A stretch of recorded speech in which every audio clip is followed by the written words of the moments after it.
Un saludo muy especial, mis amados hermanos. Mi nombre es Gisela María Rodríguez. Hoy voy a estar compartiendo con ustedes una enseñanza que ha confrontado mucho mi vida, pero ha sido de gran bendición. Antes de orar, quiero invitarlos a que pensemos en dos preguntas que me hice mientras desarrollaba la enseñanza, y una de ellas es: si Jesús viniera hoy a mi vida, hoy, a pedirme cuentas, ¿qué encontraría? ¿Me encontraría siendo una auténtica creyente o me encontraría siendo solo apariencia de cristiana? Sabemos que lo que más nos identifica, o lo que nos identifica más bien como creyentes, es nuestra fe en Cristo Jesús. Entonces nos deberíamos de parecer a Jesús cada día más.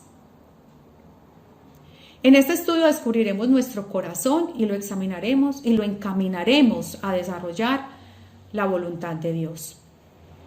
Hermanos, porque podemos aparentar una cristiandad, y esto todo el mundo lo ve, pero el verdadero corazón solo lo conoce Dios. Ahora sí les invito, mis amados hermanos, a que presentemos este momento, este tiempo en oración. Padre, te damos gracias por tu santa y bendita palabra. Te damos gracias porque tú has sido bueno. Padre, te presentamos nuestras vidas y te pedimos que nos examines, que nos muestres en qué cosas tenemos que cambiar, que aún no hemos cambiado. Que nos muestres en qué cosas te estamos ofendiendo, en qué cosas somos tercos, en qué cosas no queremos obedecerte, porque lo que queremos hoy, Señor, es cambiar. Te pedimos, Señor, por favor, que nos ayudes a ser cada día más como tu Hijo Jesucristo. Te lo pedimos en el nombre del Padre, del Hijo y del Espíritu Santo. Amén y amén. Bueno, mis amados hermanos, les invito a la palabra de Dios. El estudio de hoy está basado en una parábola que Jesús enseñó a sus discípulos con el objetivo de transformar sus vidas y llevarlos a una fe auténtica, práctica, real, a una fe libre de apariencias. Entonces, nuestra fe es auténtica, nuestra fe es aparente. Les invito a que lo descubramos a través de la palabra. Vamos a ubicarnos en Mateo, capítulo 21, del verso 18 al 22. Yo ya lo tengo acá en la palabra, en mi Biblia. Entonces, el título de esta porción de la Biblia es La maldición de la higuera estéril. Vamos a leerla entonces. Por la mañana, volviendo a la ciudad, tuvo hambre, y viendo una higuera cerca del camino, vino a ella y no halló nada en ella, sino hojas solamente, y le dijo: nunca jamás nazca de ti fruto. Y luego se secó la higuera. Viéndose los discípulos, decían maravillados: ¿cómo es que se secó enseguida la higuera? Respondiendo Jesús les dijo: de cierto os digo que si tuviereis fe y no dudareis, no solo harías esto a la higuera, sino que si a este monte dijeres: quítate y échate en el mar, será hecho. Y todo lo que pidiereis en oración, creyendo, lo recibiréis. Bueno, mis amados hermanos, voy a ambientar un poquito lo que estaba pasando aquí, y lo que vemos antes del texto que estamos tocando, que es la maldición de la higuera. Vemos es la purificación del templo, y Jesús había ido el día anterior a la purificación del templo, pero finalizando la purificación del templo, en el versículo 17 dice: y dejándolo salió fuera de la ciudad a Betania y posó allí. Luego en la mañana vuelve, porque dice, él volviendo a la ciudad, volvió nuevamente a Jerusalén. Les cuento que Betania era conocida como casa de higos. Entonces esta era una zona de higueras. Por la mañana significa que él tenía urgencia de algo, ¿cierto? Y esto significa también que había una acción de Jesús. Él quería mostrarse a los sacerdotes y ancianos para confrontar su fe. Por la mañana, volviendo a la ciudad, o sea, nuevamente a Jerusalén. ¿Qué pasó? Tuvo hambre. Tuvo hambre, hambre de Dios, hambre de su Padre, hambre de hacer la voluntad de su Padre, de encontrar allí su presencia en el templo.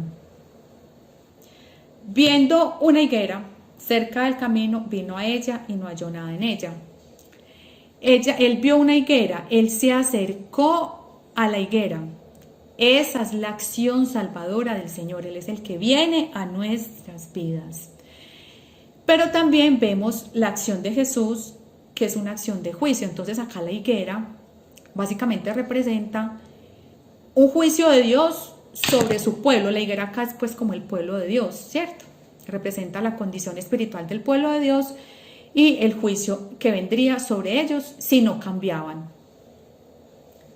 Listo, entonces ya definimos la higuera, definimos que la vio, definimos el hambre que tenía, pero también vemos que dijo, no halló nada en ella, sin hojas solamente. La higuera, entonces no halló nada, ¿cierto? Ya definimos la higuera, no halló nada. Aquí Jesús quería encontrar por lo menos algunos resultados en su pueblo después de haberles predicado, enseñado, exhortado, haber hecho tantos milagros, pero no encontró nada, no encontró ningún resultado. La higuera, mis amados hermanos, es un árbol que tiene muchas especies, pero acá especialmente era un árbol que tenía un nombre que se llamaba higuera bífera. Este árbol tenía 2 cosechas en el año y entonces daba una cosecha a principios de abril, entre mediados de abril, y da otra cosecha finalizando agosto y principiando septiembre. Para esa época lo que se iba a celebrar era la Pascua, entonces Jesús estaba preparando a sus discípulos para la Pascua y también quería purificar el templo, pues obviamente para celebrar la Pascua. Él mínimamente quería encontrar en esa época un fruto que se llama breva y con el tiempo, finalizando la temporada, se encontraba era el higo, ¿cierto? Cuando se desarrollaba en su máximo potencial. Resulta que Jesús sabía que cuando la higuera daba hojas era porque también tenía fruto, pero esta higuera no, esta higuera era estéril. Entonces Jesús les estaba mostrando a los discípulos que esta higuera estéril no serviría para nada. Esta breva que Jesús quería encontrar era lo que yo les había acabado de decir, el resultado mínimo de Jesús llevar todas esas predicaciones, enseñanzas y de llamarlos a arrepentimiento. El día anterior, en la purificación del templo, los había confrontado con su propio pecado, pero ellos no entendieron y no se querían arrepentir. Lamentablemente estos sacerdotes y el pueblo no se dieron cuenta que Jesús era el Cordero de Dios y el único que les podía quitar el pecado del mundo. Se estaba cumpliendo la profecía que está en Isaías 53:10, que dice que Él ofreció su vida en expiación por cada uno de nosotros y que sufrió de una manera impresionante. Fue quebrantado de una manera impresionante. Ellos no se habían dado cuenta que estaban frente al Cordero de Dios. Se estaban perdiendo la oportunidad de conocerlo, de recibirlo y de ser verdaderamente salvos.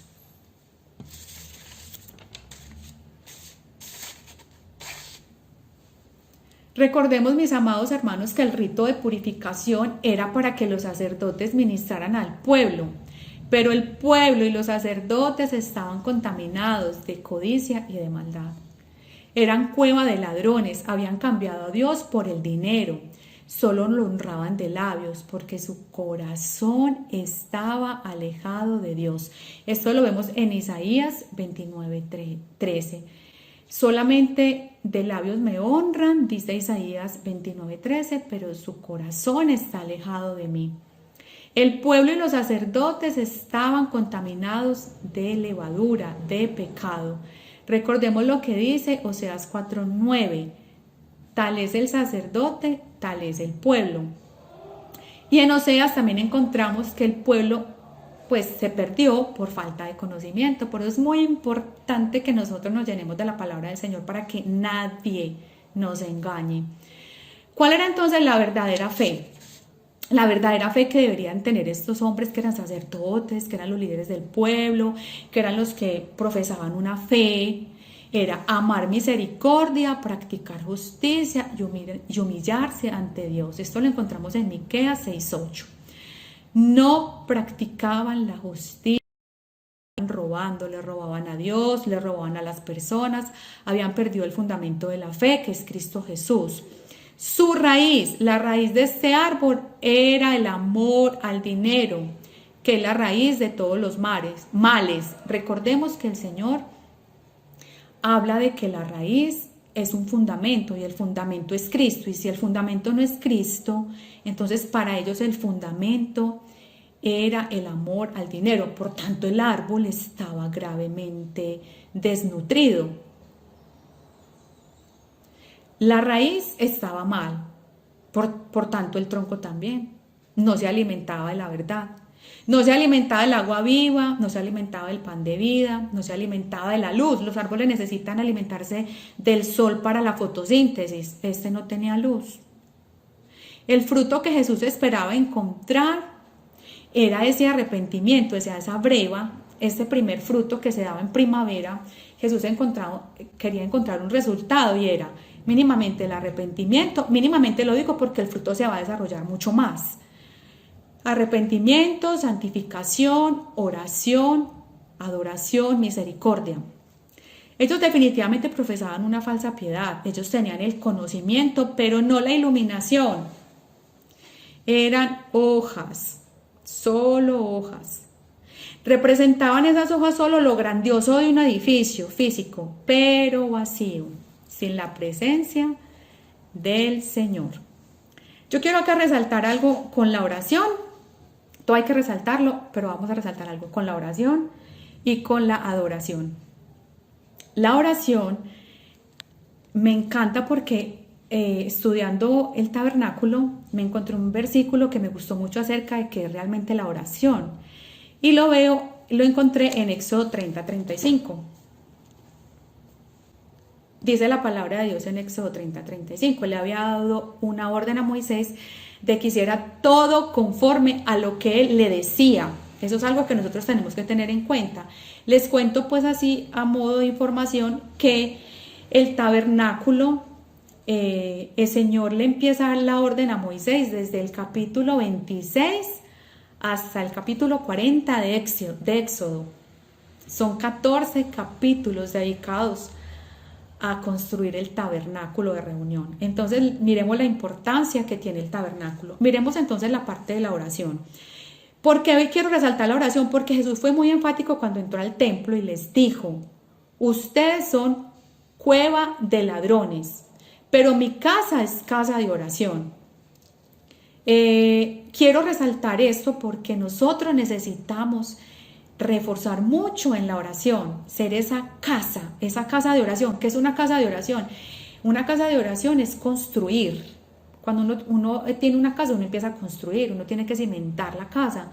Entonces nosotros tenemos que hacer de nuestra vida una casa de oración. Mire que el Señor se lo dice acá a Moisés y utiliza unos elementos muy especiales. Estamos entonces en Éxodo 30 y vamos a leer desde el 34, versículo 34 y 35. Dijo además Jehová a Moisés: toma especias aromáticas, estacte y uña aromática, y gálbano aromático e incienso puro, de todo en igual peso, incienso puro, y harás de ello el incienso un perfume según el arte del perfumador, bien mezclado, puro y santo. Aquí tenemos los elementos que el Señor le dijo a Moisés que tenía que traer para hacer ese incienso aromático. Le dijo que hiciera un perfume según el arte del perfumador, bien mezclado, puro y santo. ¿Quién es el perfumador? Jesucristo. ¿A quién le tenemos que decir que nos enseña a orar? A Jesucristo. La palabra está llena de oraciones efectivas, de oraciones maravillosas. La palabra está llena de contenido en oración. Entonces, a Jesús es el que tenemos que ir para que nos enseñe a hacer este perfume. Que esas oraciones suban como incienso delante de la presencia del Señor. Pero también hay un detalle con la adoración. Y ese lo encontramos, volvemos a Mateo, lo encontramos en Mateo 21, el versículo, vamos a empezar desde el versículo 14. Y vinieron a él en el templo ciegos y cojos y los sanó. Aquí el Señor está practicando lo que esperaba en el templo, que es la misericordia, del fruto que les hablé ahorita. Pero los principales sacerdotes y los escribas, viendo las maravillas que hacía y a los muchachos, aclamando en el templo y diciendo, Hosana al hijo de David, se indignaron y le dijeron, ¿oyen lo que estos dicen? Y Jesús dijo, sí. ¿Nunca leísteis? Él les confrontó con la palabra. ¿Nunca leísteis de la boca de los niños y de los que maman? Perfeccionaste la alabanza. ¿Dónde lo habían leído? En el Salmo 8:2. Y dejándolos salió fuera de la ciudad a Betania y posó allí. Cuando yo leía este pasaje, el Señor recrea de una manera magnífica la alabanza. Primero, la sencillez de la alabanza. Hosana al Hijo de Dios. ¿Por qué lo resalta? Porque él está viendo es el corazón de esos muchachos. Cómo alababan a Dios. Digamos que esto era un cántico que salía del alma, de un deseo de adorar al verdadero Dios. Pero él recrea esta adoración y esta alabanza de una manera maravillosa. Yo soy mamá y tuve la dicha de lactar mis 2 hijos. Eso es una sensación maravillosa porque es una conexión y una comunión perfecta entre el bebé y la mamá. El bebé recibe de la mamá y la mamá recibe del bebé.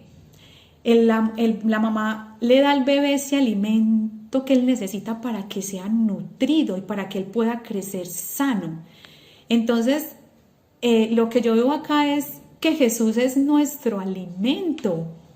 Él es el que realmente nos nutre para que seamos sanos, nos nutre de adentro hacia afuera para que podamos irnos desarrollando día a día en todas las áreas de nuestra vida.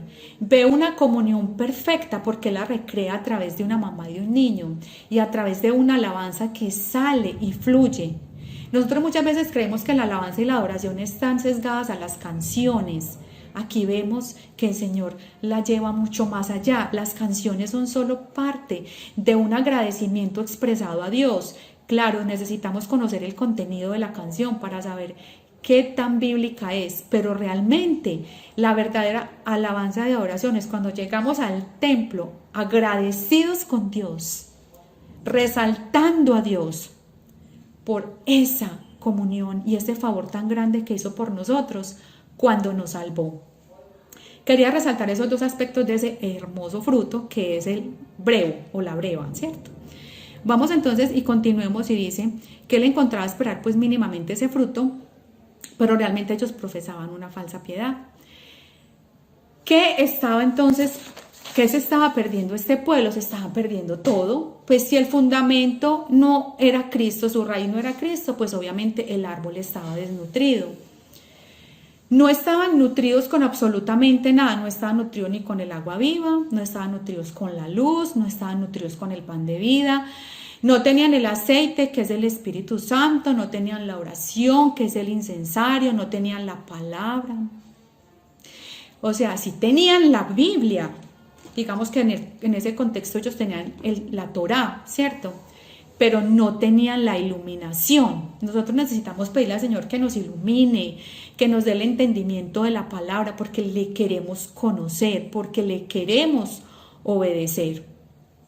Por tanto, el Señor no encontró fruto, sino que encontró hojas. Vamos entonces a la segunda parte que les dije, yo que había dividido el texto en 2 secciones. Entonces ya vimos la primera y esa es la fe que Dios no quiere que tengamos, que es una fe fingida. Ahora miremos una fe auténtica y la vamos a mirar del versículo 20 al versículo 22. Entonces, viendo a estos los discípulos, porque aquí venimos nosotros, decían maravillados, ¿cómo es que se secó enseguida la higuera? Respondiendo Jesús les dijo, de cierto os digo que si tuvierais fe y no dudareis, no solo harías esto a la higuera, sino que si a este monte dijeres, quítate y échate en el mar, será hecho, y todo lo que pidiereis en oración creyendo, lo recibiréis. Miremos algunos elementos que hay acá muy importantes de una fe auténtica. vemos poder y autoridad del Señor. Una fe auténtica tiene que tener poder y autoridad del Señor. ¿Cómo podemos llegar a tener poder y autoridad del Señor? Pues del Señor en nuestras vidas. Es porque la única manera de desarrollar esto es a través de perseverar en la fe, es decir, de tener como fundamento a Cristo, de alimentarnos diariamente de su palabra, de pedirle la iluminación necesaria para que nosotros podamos entender su palabra, para que nosotros podamos practicar su palabra, pedirle al Señor que todos los días queremos cambiar. Entonces, perseverando en esta fe, sosteniéndonos en esta fe, manteniéndonos en esta fe, fidelizándonos en esta fe, es decir, que Cristo Jesús esté en mí diariamente, hablándome, aconsejándome, guiándome, amando los mandamientos, amando las ordenanzas, viviendo una vida verdaderamente agradable a Dios. Pero no lo podemos hacer solos, lo tenemos que hacer con la compañía experta del Espíritu Santo. Pero Jesús también nos revela algo muy importante. Entonces lo primero es que nosotros tenemos que estar fundamentados en Cristo Jesús para poder desarrollar una fe así, ¿cierto? Porque Él dice, si tuviereis fe, ¿la fe de quién? De Jesús, mi fe. De la única manera que podemos desarrollar esa fe con poder y autoridad es si estamos en Cristo Jesús. Y no dudaréis. Resulta que la fe tiene dos, aquí en este texto y en Marcos vamos a ver, tiene dos enemigos, digámoslo así. El enemigo de la fe es la duda. Si nosotros dudamos frente a cualquier circunstancia, entonces ahí ya la fe no hace el efecto que tiene que hacer. Y vamos a ver el siguiente enemigo. Vamos a verlo en Marcos, en Marcos 11, que también habla de esta parábola. Marcos 11, en el versículo 25. 11, 25. Y cuando estéis orando, perdonad si tenéis algo contra alguno, para que también vuestro Padre que está en los cielos os perdone a vosotros vuestras ofensas. Porque si vosotros no perdonáis, tampoco vuestro Padre que está en los cielos os perdonará vuestras ofensas. Otro enemigo de la fe es la falta de perdón. Si nosotros no perdonamos, las oraciones no pasan del techo. Nosotros necesitamos perdonar, ponernos a cuentas con Dios, ponernos a cuentas con los hermanos, con las personas que nos rodean, porque si no las oraciones no van a fluir, no van a ser ese perfume del perfumador de Jesús. Y miremos que el Padre Nuestro tiene ese ingrediente al principio. Primero el ingrediente es la santificación, porque Él dice que esos ingredientes que tenían que eran ingredientes santos, pero también tiene el ingrediente de que nosotros necesitamos perdonar. Y si miramos el Padre Nuestro, allí están esos dos ingredientes. Pero estos son enemigos de la fe, la duda y la falta de perdón.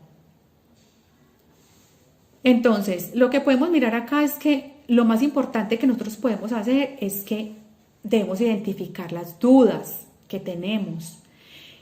Cuando yo a veces estoy orando, a veces siento que siento como que oro por mis hijos, pero veo a mis hijos, por ejemplo, que están haciendo cosas que no me agradan. Entonces yo soy como dice la palabra de Dios, claudicando entre dos pensamientos, como que, Señor, si será posible que sus muchachitos cambien viendo lo que veo. No, nosotros tenemos que coger las promesas de Dios y afianzarnos y creer en esas promesas. Si todavía hay dudas, confesémoselas al Señor. Dígame, Señor, yo tengo dudas porque veo que mis hijos están, digamos, no comportándose como dice tu palabra.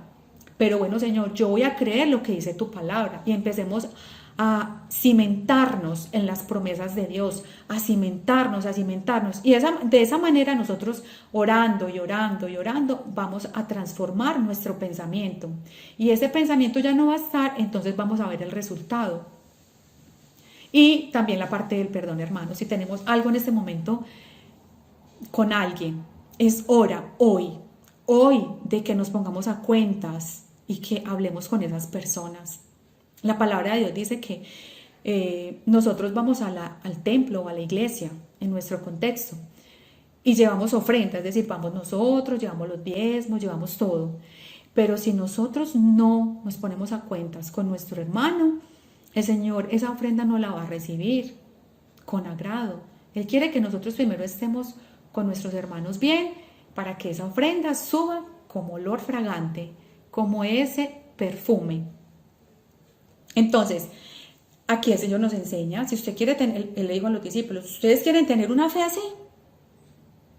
Si ustedes quieren tener una fe así, si ustedes quieren hacer cosas grandes, entonces primero quítese todas esas dudas, perdónense los unos a los otros. Y ahí sí, podemos tener la autoridad para decirle, mi hijo va a cambiar, mi esposo va a cambiar, yo tengo la certeza de que va a ser así, porque yo también soy testimonio, porque me he santificado, porque estoy caminando como el Señor quiere que camine. Entonces aquí vamos a ver el resultado de la fe. Y ahí sí, todo lo que pidieres en oración creyendo, lo recibiréis. El Señor es hermoso y experto en mostrarnos todas las herramientas que necesitamos para que también los nuestros lleguen a sus pies. Yo quiero resaltar, antes de terminar, es dos oraciones que me llaman mucho la atención de dos personas que no eran israelitas. Y son la oración del centurión romano y de la viuda y el juez injusto. El centurión romano, realmente este hombre, el Señor resalta esa fe de este hombre, dice, en ninguna parte de Israel he visto una fe tan grande como la de este hombre. Porque esa fe del centurión romano es tan resaltada por el Señor, porque fue un hombre que llegó con convicción, porque fue un hombre que estaba intercediendo por un soldado que estaba enfermo, y él conocía el poder de enviar, él conocía el poder de la palabra, de la autoridad de la palabra. Él mismo se había sometido a la autoridad de sus jefes. Entonces él sabía que la palabra en sí tenía muchísimo poder, y él, reconociendo esa autoridad, fue que vio el cumplimiento de ese milagro. Y veo esta mujer, esto lo encontramos en Lucas 7, del 1 al 9. Y la fe de esta mujer, que no dice el nombre, la viuda y el juez injusto, está en Lucas 18, 8. Esta fe de esta mujer es una fe persistente, insistente, no se desanima, no desmaya, sigue, vuelve, insiste, persiste, resiste, hasta que el juez le dice, tenga. Y el Señor le dice, pues si esta mujer va donde este juez injusto, cuanto más yo, que soy el papá de ustedes, no les voy a dar lo que me están pidiendo, pero necesito encontrar ese tipo de fe. Y finalizando el versículo dice, si Jesús viniera hoy a la tierra, ¿encontraría fe? Así, una fe persistente. A veces, lo digo porque yo al principio les dije que me había confrontado, porque yo a veces no soy tan insistente frente a muchas cosas y necesito ser formada más en esa parte de la fe, de insistir, insistir, insistir. ¿Sabe qué? Volverme cansona. Me voy a volver cansona con el Señor. Es eso, es insistirle y creerle al Señor, porque Él también quiere que nosotros le roguemos. Cuando inicia el soldado romano, él fue y le rogó a Jesús, él le rogó. Y en muchos textos vemos esa expresión, le rogó y se postró. Hay que rogar, hay que rogar, hay que rogar. Para Jesús es muy fácil decir, listo, te voy a dar lo que estás pidiendo, pero entonces ¿dónde queda nuestra formación? ¿Dónde se forma una fe auténtica, una fe de poder? Eso va a ser mucho mejor y más interesante cuando nosotros vemos el resultado después de un gran esfuerzo. Bueno, mis amados hermanos, vamos a concluir.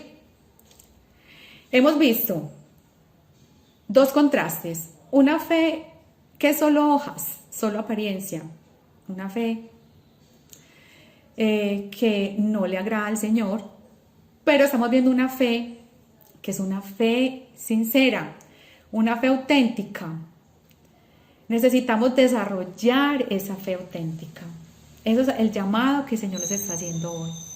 Como conclusión, hermanos, Si queremos desarrollar esa fe auténtica, tenemos que estar fundamentados definitivamente en Cristo Jesús.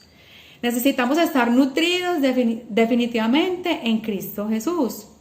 Necesitamos ser esa casa de oración. Necesitamos adorar a Dios con el corazón, con el alma, con todo nuestro ser, que nada interfiera en eso. Que no nos llenemos de sentimentalismos pensando que la alabanza y la adoración depende de la canción. No, eso depende del corazón. El Señor conoce nuestro corazón. Debemos entender que cuando vamos a congregarnos estamos celebrando a Cristo. Estamos celebrando esa Pascua, estamos celebrando esa libertad, estamos celebrando que Cristo nos pasó de la esclavitud a la libertad, que nos quitó todo ese pecado, toda esa inmundicia y que hoy somos libres. Tenemos que entender que cuando vamos a la congregación celebramos juntos esa fiesta, para eso nos congregamos, deberíamos estar más felices cuando nos congregamos. Y finalizo con un llamado. Debemos ejercitar la fe. Yo he sido muy indisciplinada con el ejercicio, pero estoy intentando ejercitar mi parte muscular porque he visto muy afectados los huesitos. Entonces he estado estudiando un poquito el cuerpo y aquí hay un músculo que se llama bíceps. Para yo ejercitar este músculo necesito hacer unas repeticiones, ¿cierto? Pero no las hago todos los días, sino que intercalo. Lo mismo las piernas, lo mismo los brazos. Todos los músculos necesito ejercitarlos. Asimismo, es nuestra fe, necesitamos ejercitarla. ¿Cómo se ejercita un músculo? Con repeticiones. Con repeticiones. Entonces, he iniciado una lectura de la palabra de una manera sistemática. Yo sé que la gran mayoría de nosotros hemos leído ya la Biblia completa, pero ahorita la estoy leyendo de manera sistemática, entonces yo tengo que leerla y volverla a leer y volverla a leer y volverla a leer y estudiarla y devorar y debo congregarme y debo, si el Señor me dice que perdone, debo perdonar, si el Señor me dice que debo cambiar, tengo que cambiar. Y esa es la manera en la que debo ejercitar la fe, que es la que habla Santiago. Porque es que una fe que no actúa es una fe muerta. Yo no puedo decir que tengo una fe si no hago nada. Entonces yo tengo que leer la palabra, yo tengo que escuchar los devocionales de la mañana. Debemos sacar ese tiempo especial para el Señor, porque de ese tiempo dependerá que nuestra fe o mengue o aumente. Entonces ese es el llamado, a que practiquemos más lo que el Señor nos dice, a que ejercitemos la fe. Y mis amados hermanos, recuerden que yo les hablé acerca de que la higuera era bífera. Entonces el Señor, al final de los tiempos, cuando Él regrese, aquí tengo un higo. Él quiere encontrar un higo maduro, un higo delicioso. El primer fruto que les hablé ahorita tenía unas características, pero esas características deben ir creciendo para que se forme el fruto del Espíritu Santo totalmente en nosotros. Eso es lo que tenemos que buscar diariamente. Y ese higo maduro es el fruto del Espíritu Santo. Todas las características que conocemos, de las que han hablado en los devocionales, de las que siempre hemos leído en Gálatas, en el libro de Gálatas. Eso es lo que Jesús quiere encontrar. Y lo que quiere hacer es esto. Decir, este es mi Hijo amado, en quien tengo complacencia. Este higo es solo un símbolo de lo que el Señor quiere encontrar cuando Él regrese. Les recomiendo, el higo es muy nutritivo. Mis amados hermanos, vamos a orar. Señor, hoy te damos gracias porque tu palabra es hermosa, Señor, porque tu palabra nos enseña, porque tu palabra nos redarguye, porque tu palabra nos instruye, porque tu palabra nos llena, porque tu palabra nos sacia. Gracias, Señor, por tu palabra. ¿Qué sería de nosotros sin tu palabra? Porque tu palabra es la que nos fundamenta, tu palabra eres tú mismo. Porque el Verbo se hizo carne y habitó entre nosotros. Muchos te pudieron ver físicamente, pero nosotros hoy te vemos a través de tu palabra. Señor, que podamos ser transformados y cambiados a la estatura del hombre perfecto. Aumenta nuestra fe, llénanos de esa fe auténtica. Quita de nosotros lo que tengas que quitar si aún estamos trabajando con una fe que no te gusta, Señor. Si hemos abandonado los verdaderos fundamentos, Señor. Te pedimos, Señor, que nos ayudes, Señor, a ser persistentes en la oración. Y que la alabanza y la adoración y la oración suban como ese perfume delante de ti. Te lo pedimos, Señor, en el nombre poderoso y glorioso de tu Hijo Jesús. Amén y amén.